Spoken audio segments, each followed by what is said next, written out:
শুভ্র আলোকে তোমার চরণে নমিয়া পুলকে জাগিয়া বসিয়া শুভ্র আলোকে তোমার চরণে নমিয়া পুলকে মনে ভেবে রাখি দিনের কর্ম তোমারে সবিব স্বামী ওগো অন্তর জামি দিনের কর্ম সাধিতে সাধিতে ভেবে রাখি মনে মনে কর্ম অন্তে সন্ধ্যা বেলায় বসিব তোমারে শানে দিনের কর্ম সাধিতে সাধিতে ভেবে রাখি মনে মনে কর্ম অন্তে সন্ধ্যা বেলায় বসিব তোমারি শানে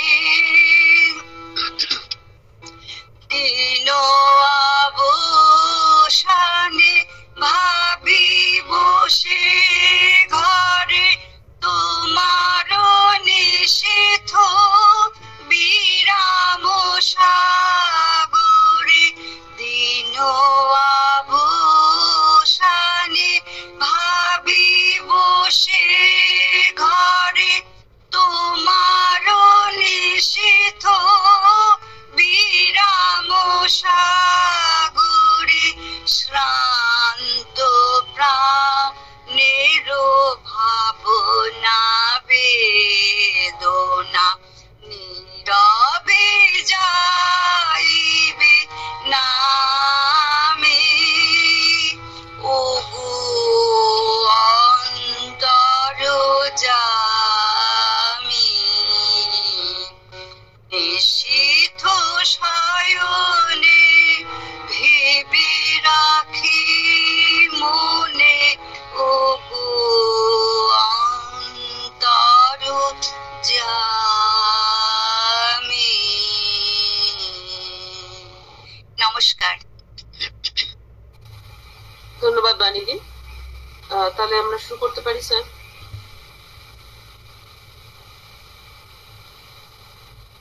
স্যার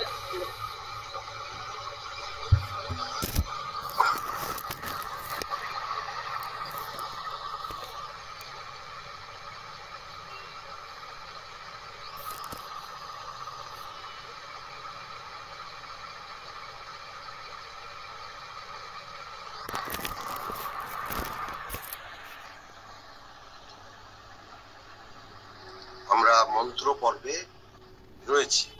প্রার্থনা নিয়ে কিছু কথা হয়েছিল, এখন আমরা মন্ত্র পর্বে রয়েছি। এই পর্বটি আসল।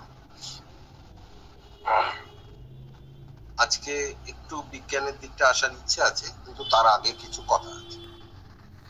সাধারণভাবে আমরা যে ওম উচ্চারণ করি, এটা একটা শুধু যে আমরা উচ্চারণ করি তা না, বা হিন্দু ধর্ম যারা বলেন তারাও হিন্দুরা উচ্চারণ করেন তা না, বুদ্ধিস্ট, শিখ, জৈন ইত্যাদি যে ধর্ম সেগুলোতেও কিন্তু এগুলো ওমের ওপরে অনেক কিছু নির্ধারিত। এবং এইটার ওমের যে গুরুত্ব এবং তাৎপর্য সেটা এই ধর্মগুলোতে খুব বেশি গভীর তাৎপর্যপূর্ণ। এবার প্রশ্নটা হচ্ছে যে এই ওম এত গুরুত্বপূর্ণ আমাদের যে প্রায় সম্পূর্ণ মান্ডুক্য উপনিষদ যেটা সেটা এই ওমের ওপর আধারিত। প্রায় মান্ডুক্য উপনিষদের বোধহয় খুব ছোট 12টা মনে হয় আছে, যতদূর মনে পড়ছে আমার। এই 12টা মন্ত্রই কিন্তু এই ওমের ওপর মানে নির্ভর করছে এবং ওমের ওপর আধারিত এই 12টি মন্ত্র। অ্যাকচুয়ালি ওম আসলে 3টি শব্দের সমাহার, এটা আমরা সকলে জানি অনেকেই। অ উ ওম, মানে সত্যি কথা বলতে কি যেভাবে উচ্চারণ হয় সেটা হচ্ছে ওম। একটা হচ্ছে প্রথমটা অ, তারপরেরটা উ, তারপরেরটা ম, এই 3টে উচ্চারণ একসাথে হয়। এবার কিন্তু আমরা সাধারণভাবে যেটা বলে থাকি সেটা হচ্ছে ওম। এও কিন্তু সঠিক, বেঠিক কিছু নেই। কেন বেঠিক নেই? কারণ নিয়ম অনুযায়ী অ আর উ এই দুটো যখন মিলছে তখন আমাদের ব্যাকরণগত বা বলুন বা বলুন নিয়ম অনুযায়ী অ আর উ মিলে ও তৈরি করছে। সুতরাং অম বা ওম এই দুটো উচ্চারণের যদি হয়, দুটি উচ্চারণই সঠিক, এর মধ্যে কোনো বিশেষ পার্থক্য নেই, এই দুটি উচ্চারণই সঠিক। এবার এই কথাটা বলছি এই জন্যে কারণ মন্ত্রের ক্ষেত্রে উচ্চারণের একটা ভূমিকা আছে, সঠিকভাবে উচ্চারণ করা প্রয়োজন। আমরা পরে যে কার্যকারিতা বা সেখানে আসবো। এবারে এই যে 3টে, কেন 3টের একটা নির্দিষ্ট তাৎপর্য আছে। অ উ ওম আমরা সাধারণভাবে জানি যে আমাদের এই যে সাধারণ যে জীবনটা চলে তাতে 3টি অবস্থা থাকে। একটা জাগ্রত, একটা হচ্ছে নিদ্রা, আরেকটা হচ্ছে সুষুপ্তি। এই 3টে অবস্থা থাকে এবং এই যে 3টে অবস্থা, এই 3টের অবস্থার যে আমাদের যে ভাবনা, চিন্তা, প্রভাব, অনুভূতি, আবেগ সমস্তটা আলাদা আলাদা রকমের হয়।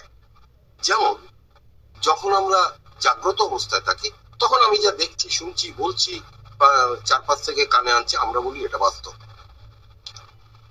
আবার আমি যখন এই ব্যক্তি, আমি যেটাকে বাস্তব বলছি, এই ব্যক্তি আমি যখন ঘুমিয়ে পড়ি, ঘুমের মধ্যে যখন স্বপ্নে দেখি, স্বপ্নে ওটা কি অবাস্তব দেখি? তা তো না। স্বপ্নে যেটা ঘটছে তখনকার মতো ওটা বাস্তব। এবং যখন ডিপ স্লিপ এর মধ্যে যাচ্ছে, সুষুপ্তি যেটাকে বলা হয়, যেখানে কোনো স্বপ্ন নেই, কিচ্ছু নেই, ওটা একেবারেই প্রায় ডেড স্টেট, মৃত অবস্থার মতো আর কি, একটা ডিপ স্লিপ। সেখানে কিন্তু কোনো জাগ্রত অবস্থার কোনো সম্পর্ক নেই, স্বপ্নেরও কোনো ব্যাপার নেই, ওটা ডিপ স্লিপ, ওটা একদম আলাদা। এই যে 3টে স্টেট, মেনলি 3টে স্টেট। এবার আমরা অবাস্তব কিসের তুলনায় স্বপ্নকে বলছি?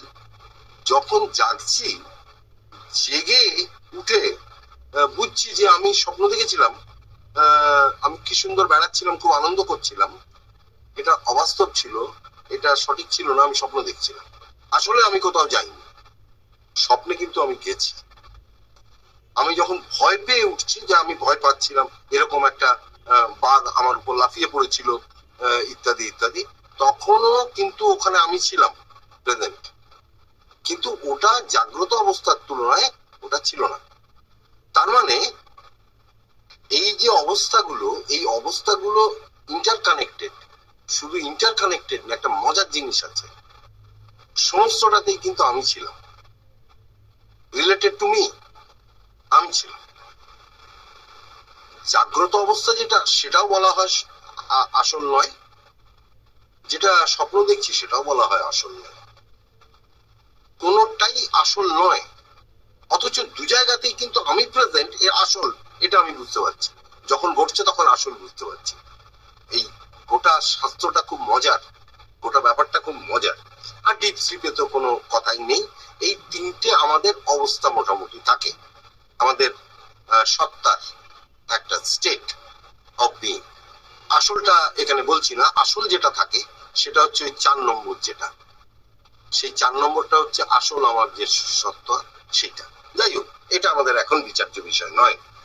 তো এই যে, আর এটার সাথেই রিলেটেড রয়েছে আমাদের আরো তিনটে অবস্থা যেটা আমরা বলি, সেটা হচ্ছে আমার যে বাহ্যিক স্থূল অবস্থা, একটা আমার সূক্ষ্ম অবস্থা, একটা কারণ শরীর।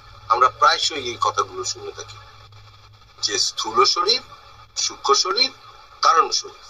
এই তিনটাকে রিপ্রেজেন্ট করছে এই আমার বাহ্যিক, আমার জাগ্রত অবস্থা, সুপ্তি এবং সুষুপ্তি, ঘুমন্ত অবস্থা এবং সুষুপ্তি। এই তিনটে অ উ ম, এই তিনটে জিনিস, এই তিনটে অবস্থাকে রিপ্রেজেন্ট করছে।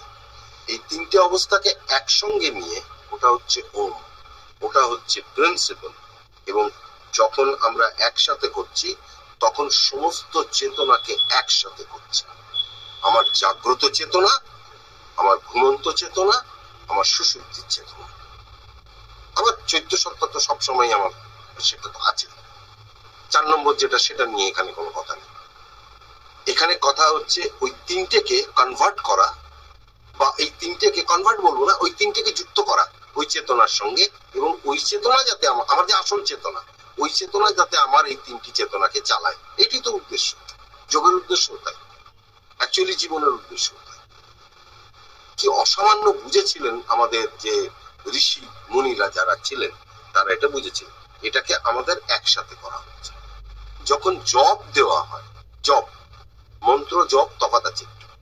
মন্ত্র হচ্ছে জেনারেল কিন্তু, যেমন ধরুন এখন মা কালীর যে মন্ত্র, সেই মন্ত্র পাঠ করা হবে, মানে নিয়ম লেখা আছে, পরপর পাঠ করো মা কালীর মন্ত্র, বা সরস্বতীর মন্ত্র পাঠ করো ইত্যাদি। ওটা মন্ত্র ইন জেনারেল সবার জন্য। জপ কিন্তু তা না, জপ সিক্রেট। জপ যাকে দেওয়া হচ্ছে এটা তার জন্য। এই জপে ওম দিয়ে সাধারণভাবে যে কোনো মন্ত্র বা জপ শুরু হয়, সাধারণ। এই ওমটা হচ্ছে সিম্বল অফ দি ডিভাইন। অর্থাৎ যখনই ওম বলছি তখন আমি সেই পরম দিব্য ব্রহ্ম, তার প্রতিনিধি হচ্ছে বাণীতে, কথায়, ধ্বনিতে ওম। এই তিনটি জিনিস। এবার যখন গুরু মন্ত্র দিচ্ছেন তখন কিন্তু ওমটা আসছে সব ক্ষেত্রে। তারপরে যে জপটা দিচ্ছেন সেটা এক একজনের ক্ষেত্রে একই রকম। আবার আরেকটা তান্ত্রিক ট্র্যাডিশনে একটা দেখা যায়, সেটা হচ্ছে বীজ মন্ত্র। বীজ মন্ত্র আবার অন্যরকম। বীজ মন্ত্র কিন্তু এক্ষেত্রে একটু আলাদা, এবং শুধু তাই না, ওটা হচ্ছে শক্তি মন্ত্র।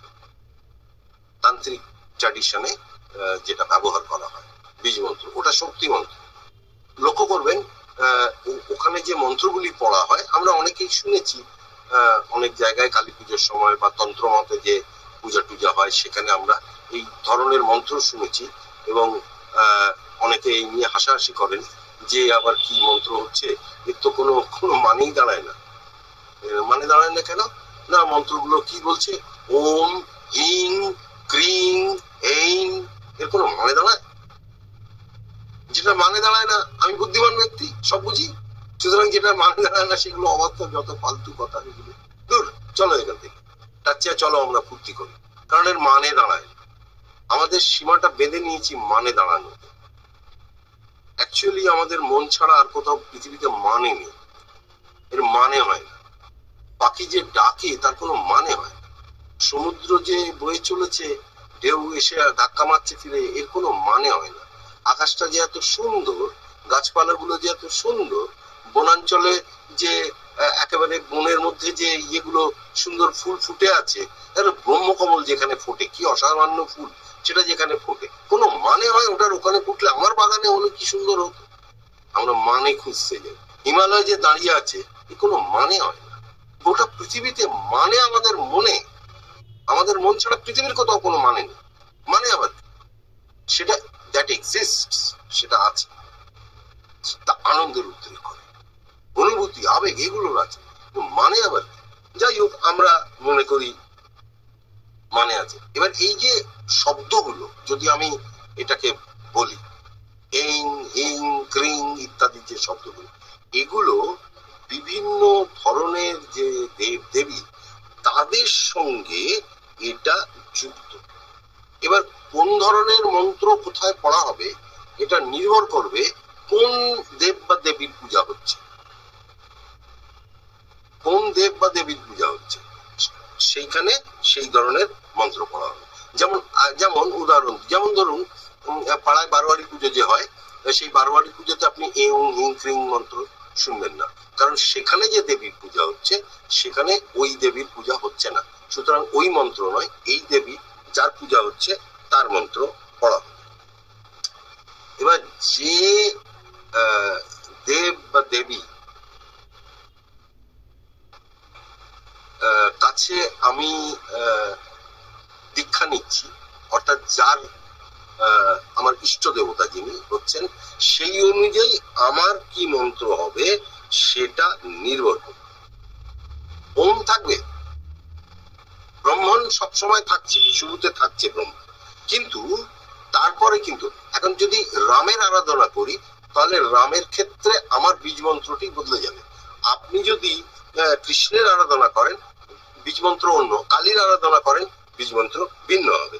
ব্রহ্মণ কিন্তু রয়েছে, আসলে কিন্তু এর আলটিমেট যেটা সেটা সবটাই কিন্তু ব্রহ্মণে যাচ্ছে, কিন্তু বিভিন্ন ফর্মে যাচ্ছে। এই যে বিবিধের মধ্যে মিলন এই জায়গা থেকে শুরু হয়েছে, বিভিন্ন ফর্ম, কে কিভাবে পূজা করে কিচ্ছু জানার দরকার নেই, সে তার মতো করে পূজা করবে, পৌঁছবে শেষে ওই ব্রহ্মণে, যদি সে সিরিয়াসলি সিনসিয়ারলি আন্তরিকভাবে সে যদি ওই তার যে কাজ সেটা যদি রাখে। তার মানে ওম ব্রহ্মণ আর বীজ মন্ত্র যেটা দেওয়া হলো সেটা হচ্ছে আমার দেব বা দেবীর সেই মন্ত্র। আসলে মানুষ বলতে পারেন মন্ত্র এ তো খুব সোজা কথা, এইসব মন্ত্র অনেক ঠাট্টাই আর কি হয়ে থাকে, কিন্তু রামকৃষ্ণ অর্ডারের একজন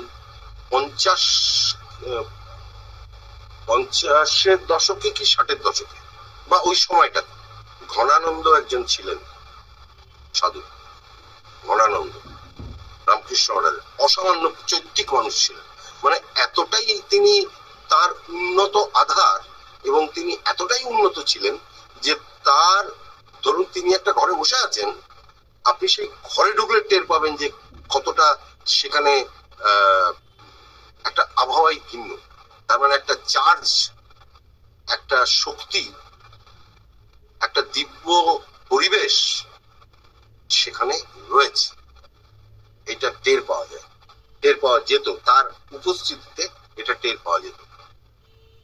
তিনি আরো তিনি মোটামুটি বিখ্যাত এই জন্যে তিনি মেডিটেশন অফ দ্য মংস নামে একটা বই লিখেছিলেন, সেখানে তিনি এগুলো নিয়ে একটা এসে ছিল ওখানে যে সায়েন্স অফ মন্ত্র বলে, এই সায়েন্স অফ মন্ত্রতে তিনি বিভিন্ন জিনিস আলোচনা করতেন। এবার সেখানে তিনি কি বলছেন, আমরা দুটি কথা প্রায় শুনি, কিন্তু এই কথাগুলো আমরা শুনতে পাই, কিন্তু এর ব্যাপারটা অনেক সময় আমরা ঠিক খেয়াল করি না নর্মালি চলি। তাতে তিনি বলছেন যে এই বীজ মন্ত্র যেটা হয় তাতে দুটি জিনিস অবশ্যম্ভাবী থাকে, একটা হচ্ছে নাদ, একটা হচ্ছে বিন্দু, এই দুটো জিনিস থাকে। এবার খুব মজা, নাদটা কাছে আমরা মোটামুটি বুঝি কেন থাকবে, নাদ মানে হচ্ছে মানে ব্যুৎপত্তিগত অর্থ যদি দেখি তাহলে সাউন্ড বা ধ্বনি ইত্যাদি আমরা বলে থাকি ইয়েতে, এটা যদি আমরা দেখি তাহলে এটা দেখবো না। এবার মানে মন্ত্রের যে টেকনিক্যাল দিকটা, সেইখানে টেকনিক্যাল টার্ম মানে এটাকে মন্ত্রের বিজ্ঞান যেটা মন্ত্র বিজ্ঞান, তার যে টেকনিক্যাল দিক, তার যে ব্যবহারিক বা তাকে ব্যাখ্যা ইত্যাদি করার যে দিক, তাতে এই নাদ শব্দটি ব্যবহার করতে। এই নাদ মানে আমরা জানি শব্দ, শব্দটা কি, শব্দটা হচ্ছে একটা সূক্ষ্ম অবস্থা। কার সূক্ষ্ম অবস্থা? নাদটা কার সূক্ষ্ম অবস্থা? এর স্থূল অবস্থাটা হচ্ছে শব্দ, সংস্কৃত শব্দ, সংস্কৃতে যেটাকে বলা হচ্ছে শব্দ, শব্দ আওয়াজ ধ্বনি, তারই একটা সূক্ষ্ম অবস্থা হচ্ছে নাদ। তার মানে নাদ ধ্বনি, শব্দ ধ্বনি, কিন্তু শব্দ আর নাদের মধ্যে একটা তফাৎ আছে, এটা আমরা বুঝি। তার কারণ শব্দে কিন্তু অনাহত শব্দ শুনি না, হ্যাঁ, নির্বাক বাক এরকমটা দেখা যায় না। নাদে কিন্তু আমরা অনাহত নাদ পর্যন্ত শুনি।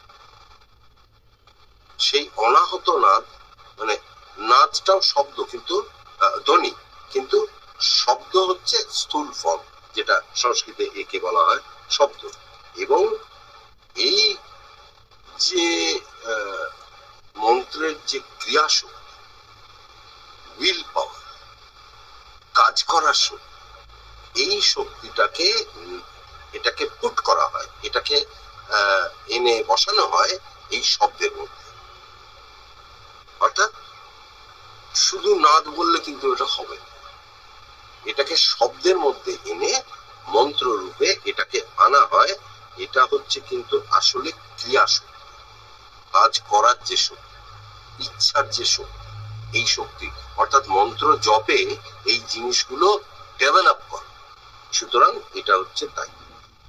এবার আসি বিন্দু। বিন্দু বললে আমরা জানি, ও বলতে হবে না, বিন্দু মানে জানি আমরা। কি জানেন? তাহলে ম্যাথমেটিক্যাল ইয়েতে আমরা দেখেছি বিন্দু, যার মুখস্থ ডেফিনেশন ছেলেবেলায় বিন্দুর পড়েছিলাম, বলে দেবো মুখস্থ ডেফিনেশন, যার দৈর্ঘ্য প্রস্থ উচ্চতা হেনা তেনা কিছুই নেই, কিন্তু তার অস্তিত্ব আছে, তাকে বলি বিন্দু। বাহ, খুব ভালো। এটা তো বাইরের বিন্দুর ব্যাখ্যা, এটাই শেষ কথা নয়। আমরা ম্যাথমেটিক্যালি যেটা বলি সেটা হচ্ছে যে এর কোনো ম্যাগনিটিউড নেই, এ নেই, এটা একটা শুধু আছে, একটা অস্তিত্ব, শুধু একটা পজিশন আছে, তার একটা জায়গা আছে, এইটুকু, এর বেশি কিন্তু কিছু না। কিন্তু মজার কথা হচ্ছে যে এই বিন্দুটা দেখবেন প্রত্যেকটা ক্ষেত্রে এই বিন্দুটা দেওয়া হয়। আমাদের যে শাস্ত্র মতো যে পুজো আচ্ছা করা হয়, দেখবেন প্রত্যেক যখন দেবদেবীর পূজা ইয়ে করা, ধরুন সত্যনারায়ণ পূজা করা হচ্ছে, বা ধরুন সরস্বতী পুজো হচ্ছে, বা কালী পুজো হচ্ছে, তখন একটা এরকম ইয়ে দিয়ে বানানো হয়, মানে কাল্পনিক বলুন বা একটা কিছু কাঠি দিয়ে দিয়ে একটা তিন কোণা একটা ট্রায়াঙ্গেল বানানো হলো, বা একটা ষড়কোণ বানানো হলো, বা একটা সুন্দর একটা ডায়াগ্রাম করা হলো, ইত্যাদি ইত্যাদি। এই ডায়াগ্রাম গুলো কিন্তু করা হয়, ওই ডায়াগ্রামটা হচ্ছে ফর্ম, ওই দেবদেবীর যে আকার ওটাকে ডিনোট করছে। আর ওই ডায়াগ্রামটা করার পরে সেটা ট্রায়াঙ্গেল হতে পারে, ত্রিভুজ হতে পারে, চতুর্ভুজ হতে পারে, ষড়কোণ হতে পারে, বৃত্ত হতে পারে, সেটা একটা জটিল একটা ফর্ম হতে পারে, যাই হোক, মাঝখানে একটা বিন্দু দেওয়া। এবার এই বিন্দুটা কেন দেওয়া? এই বিন্দুটা দেওয়ার অ্যাকচুয়াল যে অর্থ, সেইটা একটা যে বিন্দুকে তো ভাগ করা যায় না, এই যে ইন্ডিভিজুয়াল যে একটা ব্যাপার যেটা দেওয়া হয়, এটার অর্থটাই হচ্ছে যে এটা হচ্ছে সৃষ্টির প্রতীক। তাহলে কি দাঁড়ালো? একটা মজার কথা, সৃষ্টির প্রতীক, এত বড় একটা জিনিস সৃষ্টি, সেটা বিন্দুর মধ্যে কি করে? তার কারণ হচ্ছে যে এই বিন্দুর মধ্যে সমস্ত বিশ্ব জগৎ রয়েছে, সৃষ্টির প্রতীক। পরম পূর্ণের এটা একটা কোয়ালিটি, এটা একটা ক্যারেক্টার, একটা চরিত্র, এই যে তিনি ইচ্ছা করলে বৃহৎ হতে পারেন, ইচ্ছা করলে নিজেকে গুটিয়ে নিতে পারেন। ইচ্ছা করলে বৃহৎ হতে পারেন, ইচ্ছা করলে নিজেকে গুটিয়ে নিতে পারেন। আমার রামায়ণের একটি ইয়ে মনে পড়ছে যে শ্রীরাম হনুমানকে অনেক বলছেন যে তুমি দারুণ কাজ, তুমি এত বড় পর্বত তুলে আনলে কি করে, আর এত কিছু করলে কি করে, ইয়েতে গিয়ে জ্বালানো, এইসব বললে কি করে, তুমি দারুণ কাজ করেছো ইত্যাদি প্রশংসা করছেন, আমার পুত্র তুমি দারুণ ইয়ে করেছো ইত্যাদি। হনুমান বলছেন আমি কিচ্ছু করিনি, আমি যা করেছি তা তোমার ক্ষমতায় করেছি, তুমি আমাকে দিয়ে করিয়েছো বলে হয়েছে। শ্রীরামকে আমরা ধরি পরম পূর্ণের প্রতিনিধি, অবতার ইত্যাদি যাই বললাম, দেবতা ইত্যাদি, অর্থাৎ তোমার ক্ষমতায় আমি করেছি। তার মানে এই যে পাহাড় তুলে নিয়ে চলে আসা, যেটাকে গাঁজাখুরি গল্প কাঁধ ঝাঁকিয়ে বলা যায়, মানে বলা হয় আর কি, কাঁধ ঝাঁকিয়ে, যে হিন্দু শাস্ত্রে তো বেশিরভাগই সব গাঁজাখুরি। এই যে পাহাড় তুলে আনলো, এ তো গাঁজাখুরি। তারপরেতে এই যে গিয়ে বসলো হনুমান, আর সেখানে নাকি আস্তে আস্তে উঁচু হয়ে গেল, বিশাল হয়ে গেল। আবার যখন সে রাবণের রাজসভায় ঢুকছে, তখন সে ছোট্ট বানর হয়ে ঢুকে গেল। এই জায়গায় লুকিয়ে আছে এর রহস্য। অর্থাৎ দিব্যের প্রভাবে যদি তিনি চান, দিব্য যদি চান, যার মাধ্যম দিয়ে যাকে, অবশ্যই তার সিনসিয়ারিটি, তার ইয়ের মানে বিয়ন্ড কোয়েশ্চেন হতে হবে, কিন্তু যদি কেউ এটা করতে পারে, তখন তাকে দিয়ে যা করানো হয় তা কল্পনা কি, মানে যা কিছু অবাস্তব প্রবাস্তব যা সব তাকে দিয়ে করানো হয়, মানে তিনি চাইলে তাকে দিয়ে করাবেন যন্ত্র যখন সে হয়ে যাবে। আর সেই জন্যে তিনি তার মধ্যে এই বৈশিষ্ট্য আছে যে বেড়ে যাওয়া বা কমে যাওয়া। তাই হনুমান কিন্তু প্রয়োজনে কমে যাচ্ছেন, আবার প্রয়োজনে বেড়ে যাচ্ছে। এ কি হনুমানের ক্ষমতায় হচ্ছে না, এটা হচ্ছে জায়গা। ওই জন্য বিন্দু বলা হচ্ছে, কারণ সমগ্র বিশ্ব জগৎ ওই বিন্দুর মধ্যে নিহিত হয়ে রয়েছেন। সিম্বলিক্যালি, প্রতীক অবশ্যই, মানে সত্যিকারের তো ওই বিন্দুর মধ্যে নয়, কিন্তু সিম্বল হচ্ছে ওইটা। এই বিন্দুটা হচ্ছে সিম্বল যে পুরো বিশ্ব ব্রহ্মাণ্ড কিন্তু ওইখানে রয়েছে। আমি যে দেবতাকে পূজা করছি, পূর্ণ বলে পূজা করছি, তার মধ্যে সমস্ত ইয়ে নেই, তা তো রয়েছে, রয়েছে বলেই আমি তো তাকে পূজা করছি। সেই জন্য এটা হচ্ছে পুরো সিম্বল। এবার কিন্তু অর্থাৎ এই যে সৃষ্টি, সেটাকে উইথড্র করে ওই বিন্দুর মধ্যে একটা জায়গাতে আনা হয়েছে, এটা ঠিক। আরেকটা এর দিক আছে, সেটা হচ্ছে এটা শক্তির প্রতীক। এটা হচ্ছে শক্তির প্রতীক। বীজ মন্ত্র যে লেখা হয়, যখন লিখে দেওয়া হয় বা করা হয়, তখন বীজ মন্ত্রর ওপরে ওই বিন্দু দেওয়া হয়। নাদ নিচে, বিন্দু ওপরে বিন্দু, নিচে নাদ। তার মানে যে দেবতা বা যে দেবদেবী ইত্যাদি যার ইয়ে করা হবে আর কি, সেইটা ওই যে নামটা, ওই নামটাই হচ্ছে তার প্রতীক ভক্তর কাছে বা শিষ্যের কাছে। অর্থাৎ ওই যে নাদ, যে শব্দগুলো দেওয়া হলো, তার উপরে ওই বিন্দুটা দেওয়া হলো, এইটাই হচ্ছে তার বীজ মন্ত্র, এইটাই হচ্ছে তার বীজ। এবারে যে কোনো দেবদেবীর একটা মূল মন্ত্র থাকে, যে এটা হচ্ছে মূল মন্ত্র। যেমন আমরা বলি, ধরুন কালী, মহাকালী স্তোত্র বা মন্ত্র ইত্যাদি, এরকম সবারই একটা মোটামুটি মূল মন্ত্র থাকে। তো এই যে মূল মন্ত্রের প্রত্যেকটি অক্ষর বা এই যে সিলেবল, এই সবকটি কিন্তু ওই ব্রহ্মণের অংশ। অক্ষর বা সিম্বল, সিলেবল কিরকম, ধরুন একটা অক্ষর যদি থাকে তাহলে একটা অক্ষর, কিন্তু শব্দ যদি থাকে বা শব্দাংশ, সিলেবল অ্যাকচুয়ালি বাংলা করলে শব্দাংশ নয়, আরেকটু ডিটেল আছে। যেমন ইংরেজিতে যেটা সিলেবল আমরা বলি, সেটা হচ্ছে একটা ভাওয়েল নিয়ে, বাংলায় একটা স্বরবর্ণ নিয়ে যে অংশটা উচ্চারণ একসাথে করতে হবে আপনাকে, সেইটা। যেমন ধরুন যদি লেখা হয় CAT, যে কেউ এটা পড়বেন ক্যাট, ক্যাট পড়বেন না, পড়লেই তাকে ভুল সংশোধন করা হবে, এভাবে নয়, এটাকে বলো ক্যাট। কেন ক্যাট বলবো? CA ক্যাট আর টি আলাদা, টা বল না, এটা হয় না। কেন হয় না? কারণ একটা ভাওয়েল মাঝখানে রয়েছে এ, এদিকে সি, এদিকে টি। বড় শব্দগুলোতে একাধিক এরকম টুকরো থাকতে পারে, নিশ্চয়ই থাকবে, আছে এবং আছে, থাকবে। সুতরাং ওটাকে একসাথে উচ্চারণ করতে হবে। বাংলায় ধরুন ধবলকান্তি, ধবলকান্তি, ধব ল কান আর তি আলাদা করে উচ্চারণ হয়। ধবল একসাথে বলতে হবে, কান্তি একসাথে বলতে হবে। ধবলের ওখানে যে স্বরবর্ণ নিহিত রয়েছে, সেখানে ওইটা একসাথে করতে হবে। ধবল রয়েছে, অস্বরবর্ণটা জুড়ে রেখেছে এদের, ধবল। আর কান্তির মধ্যে আ ই রয়েছে, এটা একসাথে রয়েছে, এটা সিলেবল। এবার এই যে প্রত্যেকটি অক্ষর এবং এই যে সিলেবল গুলো, অর্থাৎ এই যে শব্দাংশ গুলো, এইটাও প্রত্যেকটি এইগুলো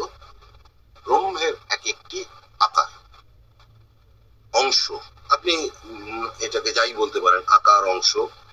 আবার এই যে যন্ত্র গুলোর অঙ্কন করা হয়, ওই যে ত্রিভুজ, চতুর্ভুজ বা ষড়কোণ বা জটিল দিয়ে করা হচ্ছে, ওটাও একটা।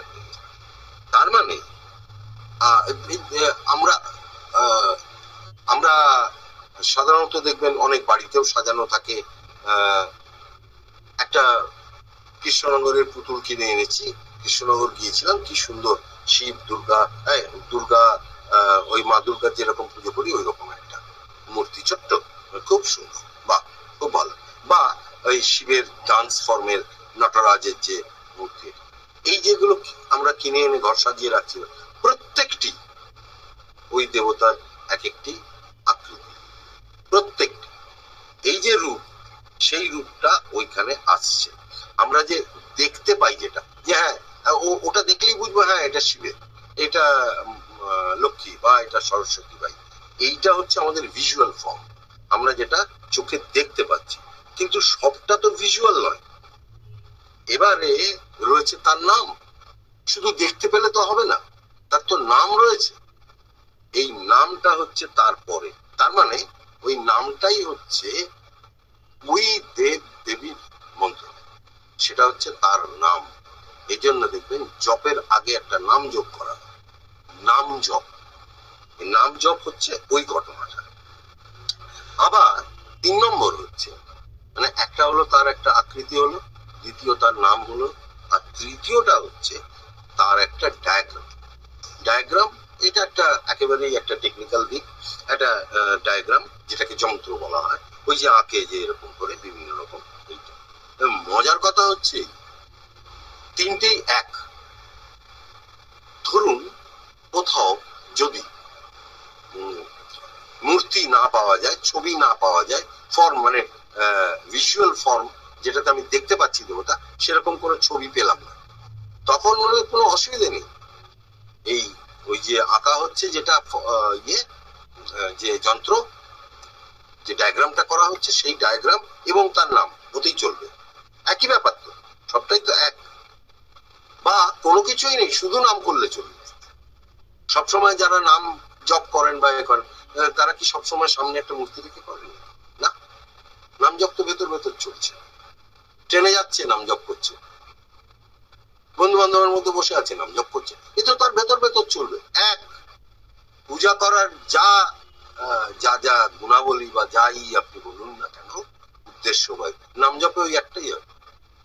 ছবি না থাকলেও হবে, ওই যন্ত্র আঁকা না থাকলেও হবে। কি অদ্ভুত সিস্টেম দেখ, এমন করে রেখেছে যে যে কোনো অবস্থায় যদি ছবি পাওয়া যায় ওই তাহলে ভালো, এগুলো তো আছেই হাতের সামনে। যদি আঁকার ওই যে টেকনিক্যাল যে যন্ত্র, বিভিন্ন কোণ, বিভিন্ন যে ডায়াগ্রাম গুলো, সেগুলো যদি হয় তাহলে সেটাও আমি বুঝলাম যে হ্যাঁ ওটাও একটা রূপ। যদি দুটোর কোনোটাই না হয় তাহলে কাউকে দরকার নেই আমার, আমার ভেতরে তিনি রয়েছেন, ওই নাম জপ করলেই তিনটে এক জিনিস।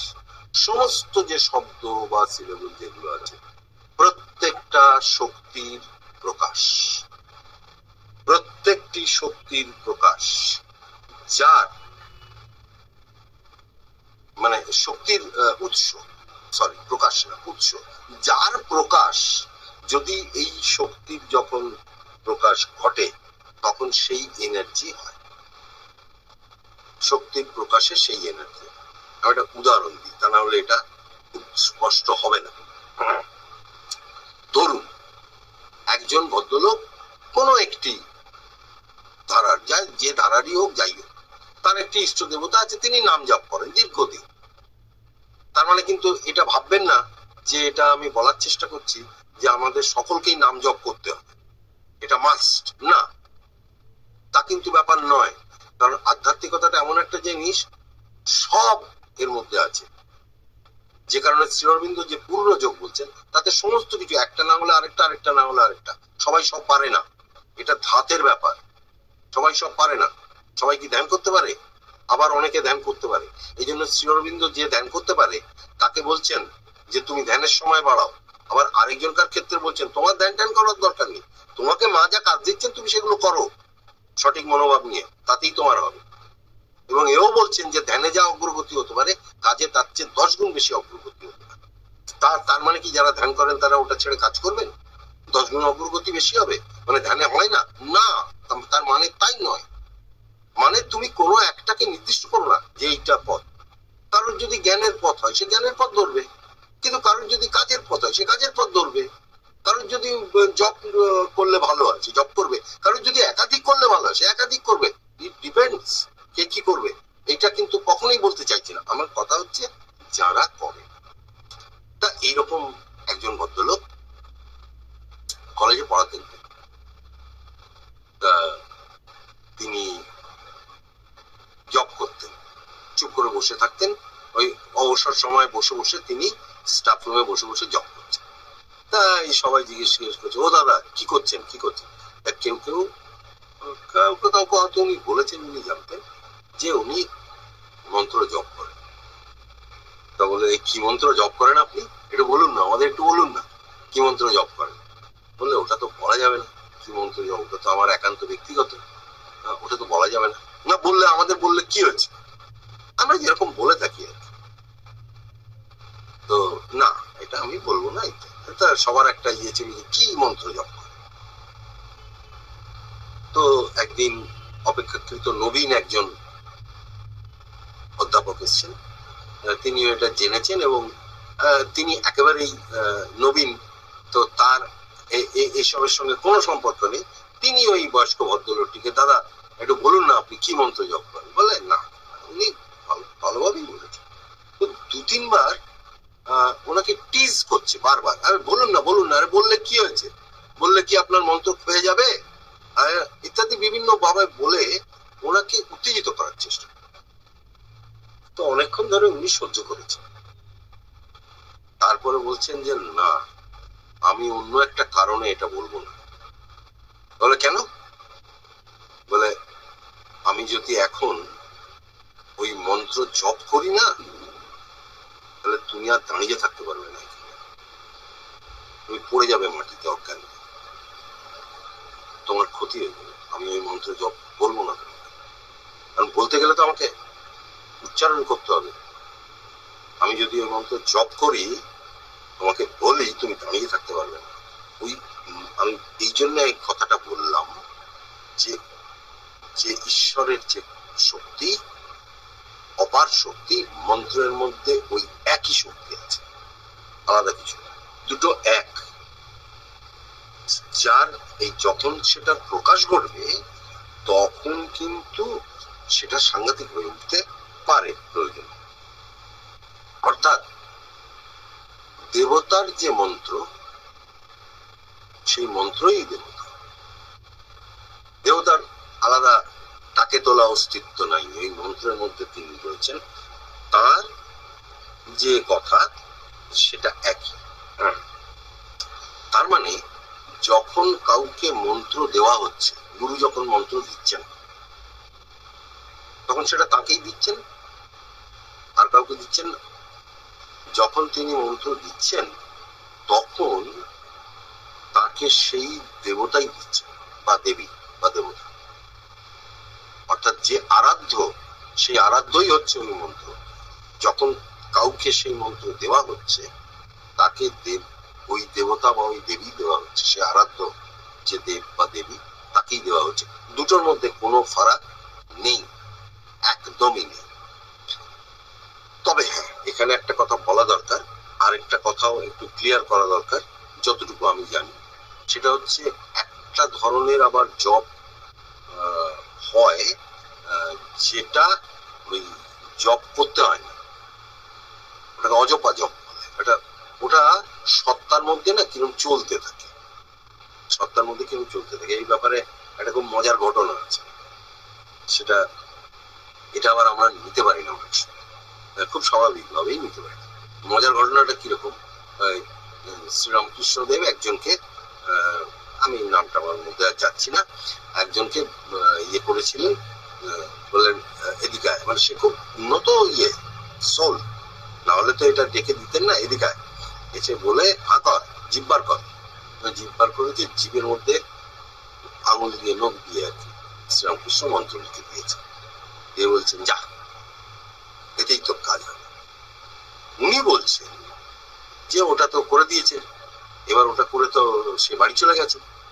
এবার বাড়ি গেছে কি বলছে 3 দিন দিবারাত্র ওই খালি ভেতরে ওই আবহাওয়া, ওই সমস্তটাই, মানে কোনো কিছুতে তার মন বা বাইরের দিকে কিছু যাচ্ছেই না, সমস্তটা এনগ্রসড, অর্থাৎ তার সমস্ত সত্তাটা একেবারে কি বলবো পরিবেষ্টিত হয়ে রয়েছে, ছেয়ে রয়েছে, জারিত হয়ে রয়েছে, পূর্ণ হয়ে রয়েছে ওই মন্ত্র, ওই জপটার ইয়েতে। ও তিনি যে করছেন জপটা কিন্তু নয়, কিন্তু বাইরের কাজগুলো তাহলে কি হবে, এ তো মহা মুশকিল হলো। তখন তিনি আবার ঠাকুরের কাছে গেছেন, বলে তুমি আমার এই কি করলে? ঠাকুর হাসছেন, কেন রে কি হয়েছে?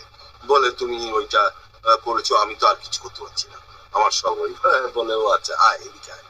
তখন আবার ওটা জিভ থেকে জিভে আবার একটা ইয়ে করলেন, ওইটা বলে ওই যে সরে গেল, আর ওটা হয়। আর তারপরে তিনি ছিলেন অন্য ইয়ে অনেক উন্নতি, সেটা অন্য কথা, কিন্তু ওইটা নিয়ে যা, ওইটা হচ্ছে গুরু কাউকে কাউকে কখনো কখনো ফোর্সফুলি দিয়ে দেন,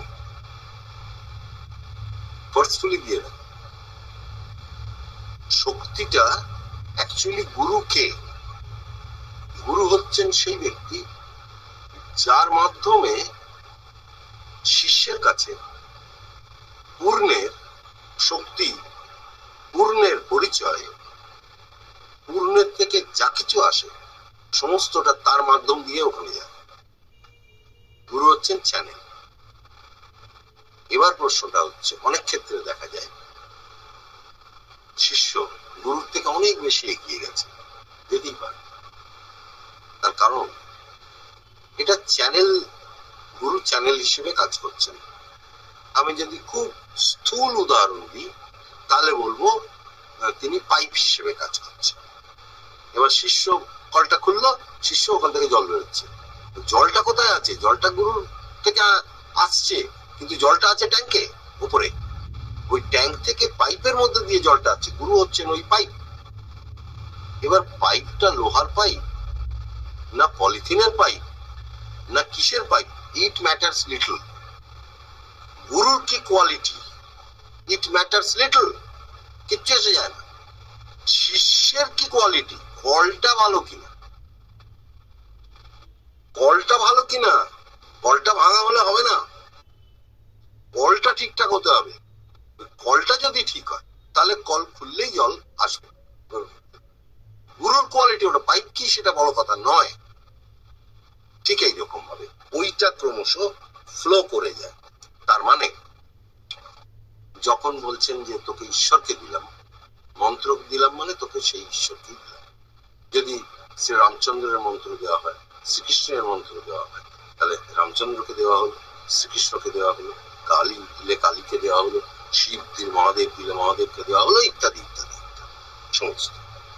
এবার কথা হচ্ছে এই মন্ত্রটা কেন যারা করেন, জপটপ করেন, তারা কেন করেন, কি হয় তাদের মধ্যে? তাদের মধ্যে যেটা হয় সেটা হচ্ছে যিনি করছেন, মানে এই জন্য দেখবেন অনেক ক্ষেত্রে পূজার সময়, মানে বাইরের রিচুয়াল পূজা বলছি, সেটা দুর্গা পূজা হতে পারে, সেটা কালী পূজা হতে পারে, সরস্বতী, যে কোনো পূজা হতে পারে, যে কোনো রিচুয়ালের সময় অনেক ক্ষেত্রে এরকম হয়, পূজারী যখন মন্ত্র উচ্চারণ করেন তখন তিনি ভাবাবিষ্ট হয়ে যান। এর একটা উদাহরণ আমরা দেখেছি বা আমরা বুঝি, সেটা হচ্ছে মহালয়া যখন চণ্ডীপাঠ বা মহালয়া যখন করছেন বীরেন্দ্র কৃষ্ণ ভদ্র, তখন কিন্তু এটা বোঝা যায় যে তিনি সম্পূর্ণরূপে ভাবাবিষ্ট, বাহ্যিক জ্ঞান তার প্র্যাকটিক্যালি নেই, এবং পুরোটাই সেই শক্তি দিয়েই তিনি চালিত হচ্ছেন। কিন্তু কেন মন্ত্র জপ কি করে? এই যে যিনি পূজারী, তার মধ্যে, অর্থাৎ আমি যে দেবতার আরাধনা করতে চাইছি আমার মধ্যে, আরো সহজ করে বললে শিষ্যের মধ্যে আমাদের মধ্যে কি আছে? প্রত্যেকের মধ্যেই আছে শারীরিক, প্রাণিক এবং মানসিক বিভিন্ন রকমের অ্যাবিউজ আছে। আমরা যদি আমাদের সারাদিনের যদি ইয়েগুলো দেখি, মুভমেন্ট গুলো বা জীবনের মুভমেন্ট, ধরুন যতক্ষণ পর্যন্ত দেহ সুস্থ টুস্থ মোটামুটি আছে ঠিক আছে, কিন্তু একটু গন্ডগোল হলেই কিন্তু আমার সমস্ত অ্যাটেনশন ওইটা টেনে নেয়। আর যদি দাঁতে ব্যথা হয় তাহলে তো কথাই নেই, সারাক্ষণ ওইখানটায় নজর। একটা পেটে গন্ডগোল, সারাক্ষণ ওখানে নজর। সামান্য একটু ব্যথা কোথাও, ওখানে নজর। অর্থাৎ আমার যত কিছু তা ওই আমার শারীরিক যে অসুবিধে, শারীরিক চাহিদা, ধরুন খিদে পেয়েছে, এমন কাজকর্মের মধ্যে আছে সকাল থেকে খাওয়া হয়নি, সেই সকালে কি খেয়েছিলাম, দুটো পাউরুটি, সারাদিন খাওয়ায়নি, বিকেল 4টে বেজে গেছে।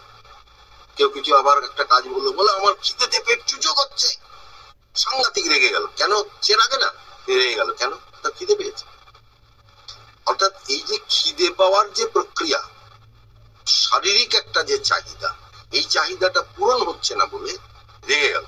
তারপরে যখন তাকে খেতে পেতে দেওয়া হলো, খেয়ে টেয়ে নিয়েছে, বললো এই ভাই তোমাকে আমি খুব রাগারাগি করেছি, কিছু মনে করো। তার মানে মাথা ঠান্ডা হলো। ওই শরীরটা কিন্তু আমার প্রাণ, এই শরীরের চাহিদা, প্রাণের চাহিদা, মনের চিন্তাধারা সব গন্ডগোল করে দিতে পারে। একটা জিনিস মনের প্রাণের যে চাহিদা, সেটা নিয়েও বেশি কিছু বলার নেই, কারণ সারাক্ষণই একটা না একটা কিছু চেয়ে চলেছি, একটা পেলে একটা, আরেকটা পেলে একটা। মন তার চিন্তা, এটার থেকে ওটা, ওটার থেকে ওটা, এই যে সমস্ত অপূর্ণতা, যেগুলো আমাকে এক বজ্ঞা কনসেন্ট্রেশন, অ্যাটেনশন, অর্থাৎ একেবারে যে ভীষণভাবে মনোনিবেশ একটা দিকে করব, এটাতে বাধা দেয়, ওইটা ঠিক করে। একদিনে করে না, হয়তো বহুকাল লাগে। সেটা নির্ভর করে আমাদের যার যার উৎসাহ, অ্যাসপিরেশনের উপর। এই অ্যাসপিরেশনটা যদি ঠিকঠাক হয় তাহলে কিন্তু রিজেকশন, সারেন্ডার সব মোটামুটি চলে আসে।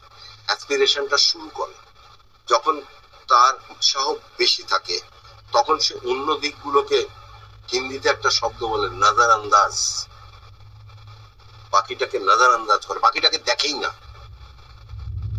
কারণ তার আশপ্রিয়া এক বজ্ঞা হয়ে রয়েছে। তাকে যখন বলা হচ্ছে তুমি তো সকাল থেকে খাওনি, বলে ও লাগবে না, ঠিক আছে হয়ে গেছে। তার মানে ওইটা আমাকে এনগ্রসড করে নিচ্ছে। এতক্ষণ আগে আমাকে শরীর, প্রাণ, মন আমাকে বেঁধে রাখতো, আমাকে চালিত করতো, এখন আমাকে অন্য একটা কিছু চালিত করে, যেটা এর যে মন, প্রাণ, দেহের যে এই যে মানে আমার যে অন্নময় পুরুষ, প্রাণময় পুরুষ, মনোময় পুরুষ, এদের যে গন্ডগোল গুলো, এই গন্ডগোল গুলোকে সব সেট রাইট করে দেয়। শুধু তাই না, আমার ইন্টেলেকচুয়াল, বুদ্ধিগত জায়গা আমাকে এতদিন বুঝিয়েছে যে যাহা কানে শুনি নাই, চোখে দেখি নাই, গন্ধ পাই নাই, স্বাদ পাই নাই, স্পর্শ পাই নাই, তাহা বিশ্বাস করিও না। এবং আমি তো, আমাকে দেখাতে পারবেন আপনি ঈশ্বর, বিশ্বাস করি না। এই যে ইন্টেলেকচুয়াল যে মানে নির্বুদ্ধিতা, সাংঘাতিক। যত বেশি বুদ্ধিমান তার নির্বুদ্ধিতা হওয়ার তত বেশি। কারণ সে বুদ্ধিমান আমরা বলি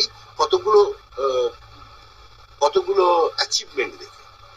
সে পরীক্ষায় এত নম্বর পেয়েছে, বা সে এমনকি সে নোবেল লরিয়েট পেয়েছে, সে নোবেল প্রাইজ পেয়েছে। সাংঘাতিক বুদ্ধি, ঠিক, কিন্তু কোন দিকে বুদ্ধি, কোন দিকে? একজন নোবেল লরিয়েট একটা দেশের সর্বনাশ করছে না, আরেকজন তার প্রশংসা করছে। কোন দিকে যাচ্ছে বুদ্ধি? বুদ্ধি কিভাবে তাকে, বুদ্ধি কিন্তু সাংঘাতিক অস্ত্র। সঠিকভাবে চালনা না করলে কিন্তু ও নলটা ঘুরে নিজের দিকেই ফায়ার করবে, এবং সেটি করে বুদ্ধি বিভিন্ন ক্ষেত্রে। এবং একটা তার সঙ্গে তো ন্যাচুরালি এইসব গুলো বেশি থাকলে ইগোটাও সেই সঙ্গে বাড়ে। হ্যাঁ, ছেলেবেলার থেকে বুঝিয়েছি, বাবা তোমার মতো ছেলে হয় না, তুমি এই, তুমি তাই, ওই তুমি, সেও মনে করছে আমি এই, আমি তাই। তারপরে বয়সকালে পস্তাচ্ছি। যাই হোক, এরা কি, এই মন্ত্র তখন কি করে, বডি, ভাইটাল মাইন্ড, মন, প্রাণ, দেহ, এই তিনটের মধ্যে একটা সমন্বয় তৈরি করে। আমাদের যত গন্ডগোল হয় তত গন্ডগোলটা কেন হয় না সমন্বয়ের অভাব বলে, সমন্বয়টা নেই বলে। সমন্বয়টা যত সেট রাইট হবে, যত সমন্বয় আসবে, তত সব স্থির হবে, মস্তিষ্ক স্থির হবে, প্রাণের চাহিদাগুলো কমবে, চলে যাবে না, কমবে আস্তে আস্তে, তারপর একটা সময় যাবে। কারণ যতক্ষণ পর্যন্ত ইগো আছে ততক্ষণ পর্যন্ত ওগুলো থাকে, আর ইগোর একটা টাইম পর্যন্ত যথেষ্ট প্রয়োজনীয়তা আছে। তবে অ্যাবিউজটা বাদ দেওয়া ভালো, সেই চেষ্টাটাই করতে হবে।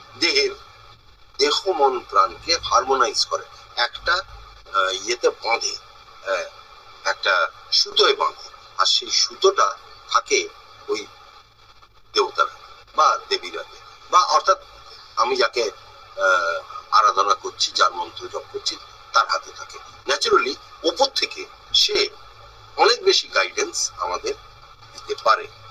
যখন অনেক ক্ষেত্রে এই মন্ত্র উচ্চারণ করার নিয়ম বাহ্যিক ভাবে খুব ভালো, বাহ্যিক যদি স্পিক আউট, যদি উচ্চারণ করে বাইরে করতে পারি ভালো, যদি না পারি ইন্টারনালি ভেতরে লুকিয়ে লুকিয়ে, ভেতরে সাইলেন্ট নীরবে ওই মন্ত্র জপ করা যাচ্ছে।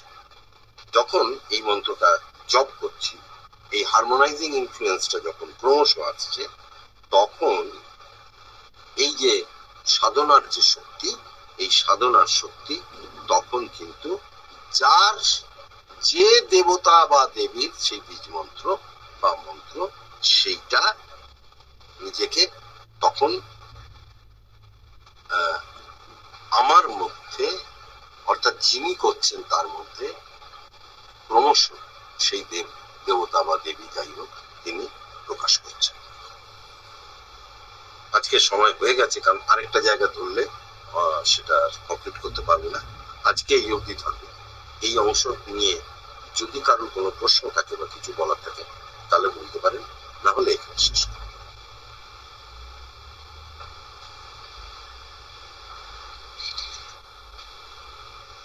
আচ্ছা, ওই নাদ আর বিন্দু, যেটা বিন্দুর ওটা ঠিক বুঝলাম না। ওই যে যেমন বললেন বীজ মন্ত্রের ওপর একটা বিন্দু থাকবে এরকম। হ্যাঁ, ওটা রিপ্রেজেন্ট করে সমগ্র বিশ্বকে, সমগ্র বিশ্ব বা এই যে সৃষ্টি, এই সৃষ্টিটা যেহেতু তিনি সর্বশক্তিমান এবং সর্বজ্ঞ এবং সবটাই তিনি পারেন, তিনি ইচ্ছে করলে নিজেকে গুটিয়ে ওই বিন্দুর মধ্যে সমাহিত হয়ে থাকতে পারেন।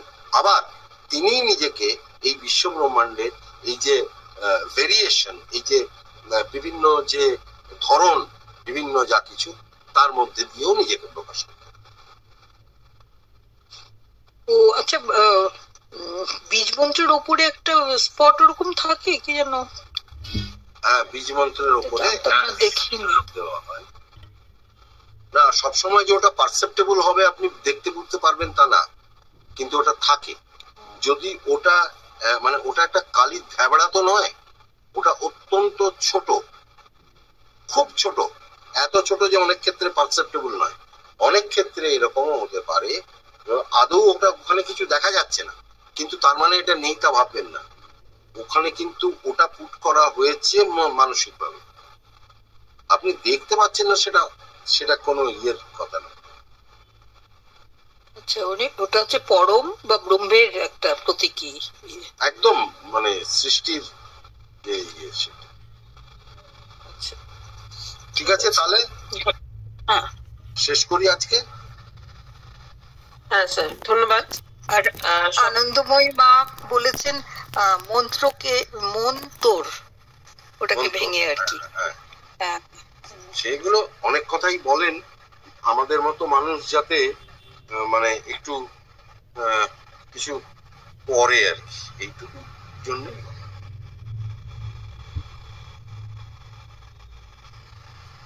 তাহলে আজকের মতো অনুষ্ঠান আমরা এখানেই শেষ করে দিতে পারি। শুভরাত্রি সকলকে জানাই, শুভরাত্রি। আজকের মতো অনুষ্ঠান এখানে শেষ করে দিচ্ছি, ধন্যবাদ।